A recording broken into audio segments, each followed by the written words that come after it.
বন্ধুরা, আজ আমি আপনাদের সাথে একটা কথা শেয়ার করছি। মানে কিছুদিন ধরে যখন আমি প্লেন ফেসবুক করতাম, তো কিছুদিন যাবৎ একটা কথাই কানে আসছিল কোনো এক পার্সনের। মানে সে সব জায়গাতেই বলে বেড়াচ্ছে, মানে আমার জন্য যা ফটো ছাড়ে ফেসবুকে, শুধু শুধু ওটাই শুনছিলাম যে যা ফটো ছাড়ে। তো ফটোটাই তো ছাড়তাম, শুধু তো ফটোটাই ছাড়তাম। ভাই ভগবান থোবড়াটা দিয়েছে, ছাড়ি, ছেড়েছি, ছাড়ি। তো মানে শুনে শুনে আমার কান পচে গেল। সবারই কাছ থেকে একটাই রিপোর্ট আসছে যে তোমার অমুক এই বলছে যা ফটো ছাড়ি, যা ফটো ছাড়ি। তো তোমরাও ছাড়ো, তোমাদেরকে ছাড়তে কে মানা করেছে? ছবি ছাড়লেই খারাপ হয়ে যায়? তো যে কারণে জেদ বশত আমি পেজটা খুললাম। এবার বলি, ফেসবুক পেজ যারা খুলতে চাইছো, যে বউরা বা যে মেয়েরা বলবো, তো ফেসবুক পেজ খুলতে গেলে আপনি যদি বিবাহিত হন, তো আপনি কিন্তু ফার্স্ট কি বলবো যে আপনি আপনি আপনার হাজবেন্ডের পারমিশন নিয়ে ফেসবুক পেজটা খুলবেন। কারণ দেখুন, ফেসবুক করলে কিন্তু মানে অনেকে নানা রকম কমেন্ট করে দেবে, বা আপনার মেসেঞ্জারে কেউ কল করবে, কেউ নানা রকম মেসেজ করবে। তো সেগুলোর জন্য পূর্ব প্রস্তুতি রাখতে হবে। হ্যাঁ, তো আপনার হাজব্যান্ডও যাতে আপনাকে ভুল না বুঝে, আপনার উপরে যেন পুরো বিশ্বাস তার থাকে। হ্যাঁ, আর যদি আপনি অবিবাহিত হন, তো আপনার যে গার্জেন আছে, বাবা, কাকু, জেঠা, তাদের অনুমতি নিয়ে তারপর ফেসবুক পেজ খুলুন।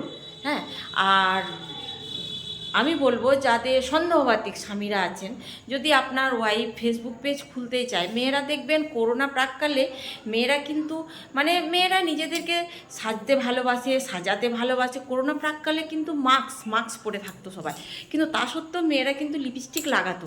কেন লাগাতো? তাহলে কি মেয়েরা শুধু দেখানোর জন্য লাগায়? না, মেয়েরা নিজেদেরকে দেখতে ভালো লাগে তার জন্য লাগায়। তো আমার লিপস্টিক কেউ দেখলো না দেখলো তাতে তাদের মেয়েদের কিছু যায় আসে না। হ্যাঁ, তো ওরা সাজতে ভালোবাসে। তো আপনার আমি সন্দেহবাতিক হাজব্যান্ডদের জন্য বলছি, তো আপনার ওয়াইফ যদি নিজেকে নিয়ে ভুলে থাকবে, এবার আপনার যদি সন্দেহ থাকে, যে যদি সন্দেহ থাকে, অনেক মেয়ে অনেক রকম হয়, তো কোথাও কোনো চক্করে পড়ে যাবে না কি হবে। তো আপনি তো ফেসবুক পেজ খুললে আপনি তো কমেন্টগুলো দেখতে পাবেন, ওপেনলি আপনি দেখতে পাবেন। আপনি দেখবেন যখন সেরকম কমেন্ট আসছে, তো সেরকম পার্সনকে ব্লক করে দেবেন। আর নতুবা আপনার ওয়াইফের ফেসবুক পেজটি থেকে মেসেঞ্জারটা ডিলিট করে দিন, কিন্তু তাকে তার মতন থাকতে দিন। অন্তত পক্ষে একটা অদৃশ্য বেড়াজালে বেঁধে রাখবেন না।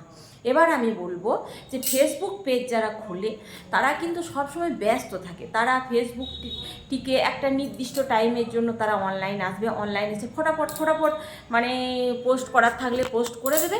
এবং তাদের একটা নির্দিষ্ট রুলে চলতে হয়, যে এতগুলো রিপ্লাই কমেন্ট করতে হবে, এতগুলো কমেন্টে লাভ রিয়েক্ট দিতে হবে, এতগুলো কমেন্টে লাইক দিতে হবে, এবং তাদের নিজেদের যে কমেন্টগুলো আছে সেগুলো তারা রিপ্লাই দিতে থাকে। এবং ফেসবুক থেকে যখন একটা ইনকামের পোর্শন চলে আসে, তখন কিন্তু ফেসবুক একটা নির্দিষ্ট কমেন্টের অ্যান্সার দিতে দেয়, কমেন্ট ব্লক করে দেয়। তার তখন আপনি সেই লেভেলে চলে গেছেন যখন কমেন্ট ব্লক খাবেন।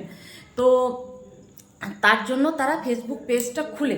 হ্যাঁ, কিন্তু এই নিয়ে যারা টিরিক বিরিক করো, ফেসবুক করছে, অমুক করছে, তমুক করছে, যারা প্লেন ফেসবুক করো ভাই, যারা পেজ খুলেছে তারা তো পেশাগতভাবে নেমে গেছে, কিন্তু যারা প্লেন ফেসবুক করো, অথচ অমুকের বউ তমুক করছে, কত রকম নানা রকম কথাবার্তা, তো তাদেরকে আমি বলবো, তোমরা যে ফেসবুকটা করছো, ফেসবুক খুলে তোমরা ভাই কাদের সাথে ব্যস্ত রয়েছো? কাদের সাথে ডেটিংয়ে ব্যস্ত থাকছো?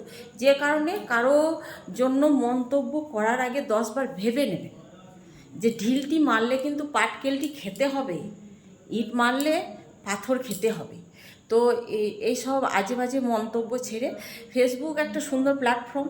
এখানে সবাই, আমি আগে বিশ্বাস করতাম না যে কোনো অ্যাপস থেকে কি আদৌ ইনকাম হয়, কিন্তু যখন দেখলাম আমার স্কুলটা আমার অ্যাপে চলছে, অ্যাপে যদি আমরা কাজ ঠিকঠাক করছি, তো আমাদের কিন্তু স্যালারি ঠিকঠাক ঢুকছে, নতুবা ঢুকছে না, যারা ভুলভাল করছে ঢুকছে না। তখন আমার মাথাতে এলো, কিন্তু হ্যাঁ, ফেসবুক থেকেও ইনকাম করা যায়। তো আমাকে মনিটাইজেশন দিয়েছে, কিন্তু কি বলবো, এখনও আমি সব কিছু ফিল আপ করে উঠতে পারিনি। আর সত্যি কথা বলতে আমি ফ্রি থাকতে এসেছি এখানে।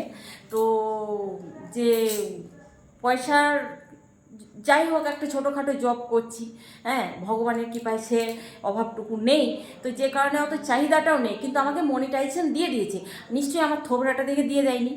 অনেকে কেউ বলেছে পাগল বলছে, কেউ বলেছে আরও কিছু। তো তাহলে ফেসবুকটাও একটা পাগল, আর না হয় আমি পাগল, আর না হয় তো যারা বলছে তারা পাগল। তো কি বলবো, যে মানে যারা এখনও সফলতা পাওনি, মনিটাইজেশন পাওনি, তো এরকম সিচুয়েশনের আমি বলবো মুখোমুখি হন তারা, লোকে যাতে পাগল বলে আপনাদেরকে। আর আর যারা আমাকে পাগল বলেছে তাদের মুখে ফুল চন্দন, আমি মনিটাইজেশন পেয়ে গেছি, আমি ইনকামের সোর্স পেয়ে গেছি, কিন্তু এখনও আমার করার দরকার নেই। আমি এখন এতেই ঠিক আছি, হলে হবে, না হলে কোনো ব্যাপার নাই। মাইন্ডটা ফ্রি রাখার জন্য এসেছি ভাই। টাটা।